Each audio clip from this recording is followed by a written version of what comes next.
Hey guys, it's John from Marco Learning.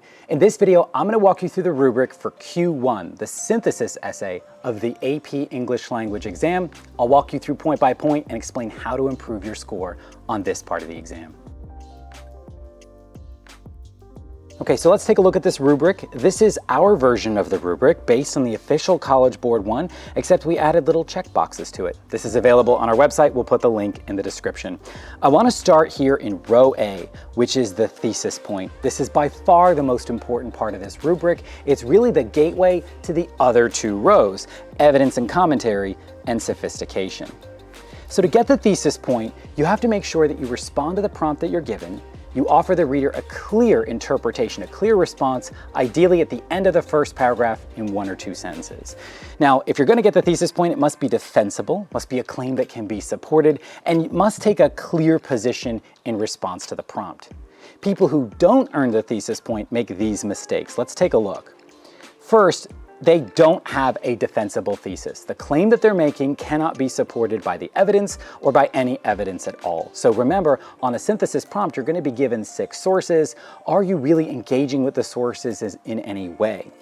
You could also not get the thesis point if you just restate the prompt. So copying and pasting the words of the prompt, adding a couple of little phrases and slapping a period at the bottom, that's not a thesis statement, that's a regurgitation of the prompt. It could really get you into trouble. Another problem you could run into is that you just summarize the topic, but don't make a claim. And this really is the difference between a claim that people could argue against and a claim that no one would argue against. For example, if you say that historical monuments exist throughout the world, no one could possibly disagree with that. Of course they do. Historical monuments are everywhere around the world.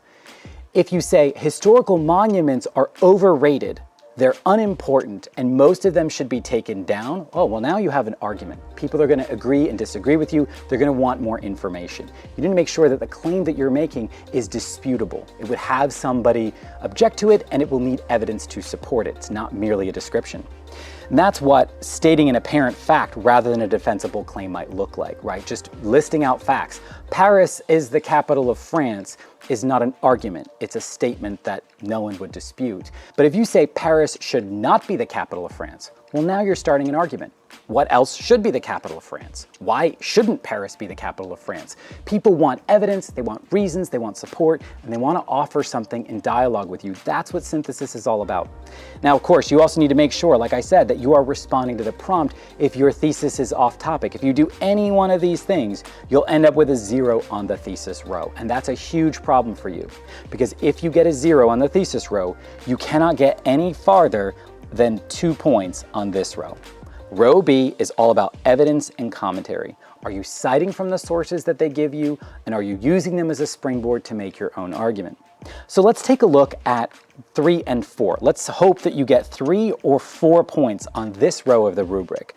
So to get 3 or 4 points, you must use at least 3 sources. Remember, that's in the rules of the synthesis essay. They give you 6 sources, you must explicitly cite from 3 of them. If you don't, you won't earn the points. In fact, the max number of points you can get is only 1 out of 4, which is not going to give you a great score. So to get the highest possible score on evidence and commentary, you want to make sure you're using at least 3 sources. So let's just say we do that, try to get 4 points. And then I need relevant evidence that supports all the claims in the line of reasoning. I need evidence to support this. So the question people always ask is, should I quote from the sources? And the answer is not really, right? Those long quotations, 1 whole sentence, 2 whole sentences from the passages are not helpful. That's your essay getting filled up with other people's words that are already in front of the reader. So grab short quotes, tiny passages, and use those only when you're really analyzing them to support your claims. Otherwise, you can just reference that source B is a graph that shows something, or source D is a photograph or a short speech excerpt that indicates another thing, and stay in that more general vein rather than trying to quote things at length.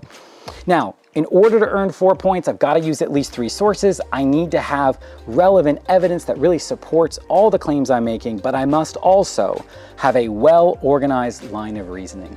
Now, a line of reasoning is one of those fancy words that appears in College Board speak, appears in this rubric, and people don't know what it means. A line of reasoning simply refers to all of the reasons you're using to support your claim. So if you make a mess of this in your essay, the paragraphs are disconnected, I'm getting confused as your reader, I don't know your argument, you don't really have a well-structured line of reasoning. You want to make sure your essay is unified and organized, and that each part of your argument, each body paragraph, each point within that, connects to the broader argument. And if you feel like there's some ideas you have that you want to get on paper, remember you've only got 40 minutes to write this, so maybe you just leave some of those side ideas to the side and focus on the essay you can write so that your line of reasoning, all the reasons you use to support your argument, is unified. And that's why organization is key. They also want you to consistently use evidence and support multiple key claims. Throughout each body paragraph, you should be citing at least once or twice from sources that are given and from outside information. That's what synthesis is all about, guys. Synthesis means bringing everything together. So if you bring the 3 sources you're citing from and the outside information together into a beautiful whole, you will score highly on row B of this rubric. Now let's go to the last row. This is sophistication. And this is something that people love to talk about, probably spend too much time worrying about, because the sophistication point is only 1 of 6 points on this rubric. And as I said above, you really want to get that thesis point first. You want to get as far as you can on row B with evidence and commentary. And then if you've done well overall, you have a chance at earning the sophistication point.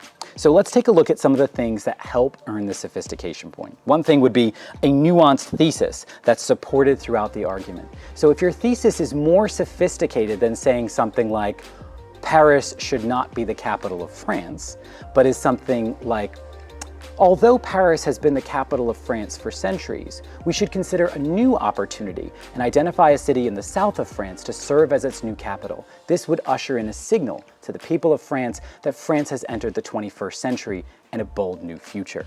Well, that's a much more sophisticated idea than just arguing against something. And so think about how you can build your thesis to be more complex and then support it throughout the essay. That might help you earn the sophistication point.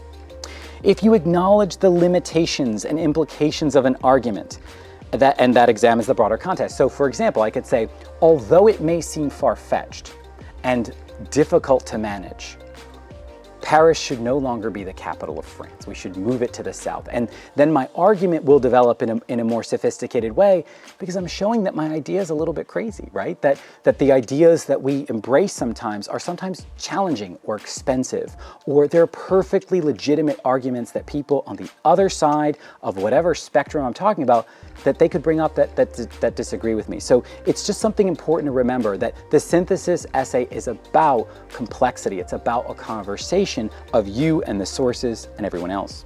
The third way to earn this point would be successful rhetorical choices made by the student. So if you use a rhetorical question in your third body paragraph and you pull it off really well, if you show a counter argument and do a particularly fine job of explaining that, that points to a kind of complexity that might get you this point.